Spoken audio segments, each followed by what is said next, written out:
The background to your visit, the purpose of your visit, is acknowledging that while each of you has their own unique story of what was a great wrong, as a group it is important that the overall story of the Magdalene women was recognised, and was recognised as coming to a particular point, I hope, of healing here in Áras and Uachtaráin, the home of the President.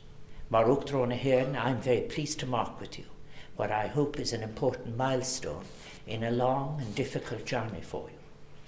And as President of Ireland, I acknowledge this point in the journey. I acknowledge and salute your bravery and commitment, and I am pleased that the justice of your cause has led to the public acknowledgement of the enormous wrong that you suffered at the hands of this state and society. For many years, the story of the Magdalene Laundries went unheard and was the subject of an unacceptable silence in the area of rights. I so well recall Patricia Burke-Brogan's efforts and Frances Finnegan's and the efforts of others to break that silence. And I remember too the response they faced all too clearly. But by combining your own voices in a display of such considerable courage and painstaking perseverance, you have ensured that such a wrongful silence was broken and that society eventually not only heard, but was made to listen to your story.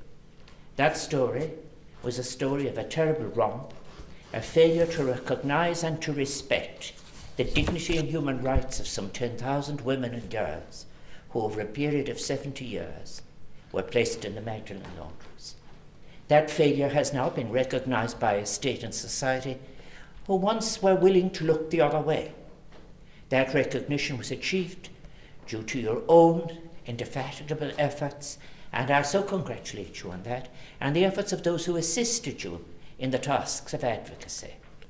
The injustice that had caused so much personal hurt has drawn a response, including that of Dr. Martin Magdelene and his committee, and Mr. Justice John Quirk, who published his report, the one on the 26th of June 2013, and which gives a figure of 10,012 women who spent time in the Magdalene Laundries, with 2,124 of these referrals made and facilitated by the state.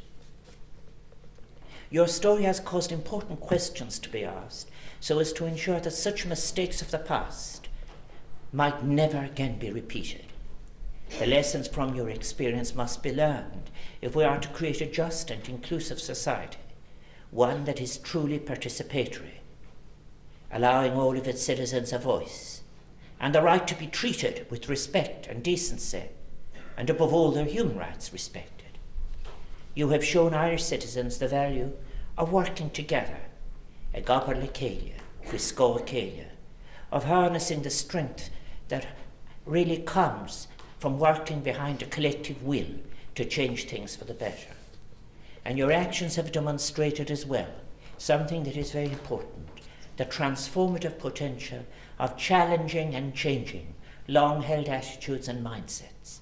And your courage, ur mishnach, shows that there are no inevitabilities in life that cannot be transformed by the justness of a cause and the strength of a conviction.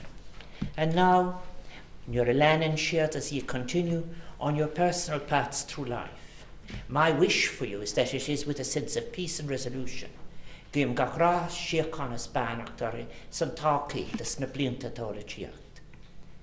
know that there is a sense, a reassuring knowledge. I hope that a society that once let you down so badly has now recognised and embraced you, and the many other brave women who are part of the Magdalene story in their hearts and in their conscience too.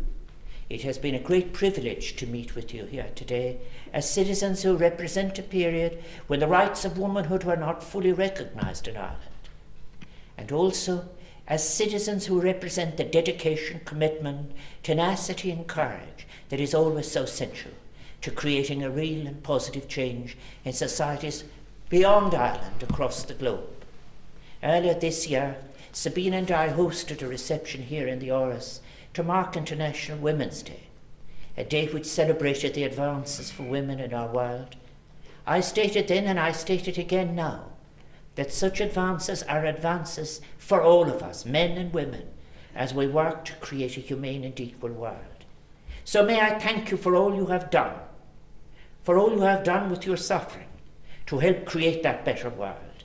It has been a great privilege to meet you all here today, and I wish you deserved happiness and contentment for the future. Mar goirt me go imrach banach agus shirkontiv dum sniblianta atolichiat. Thank you so much for coming and joining Sabina and I here, and for allowing us to be part of what I've said, I hope, will be a significant event in your long journey. Thank you very much. Thank you.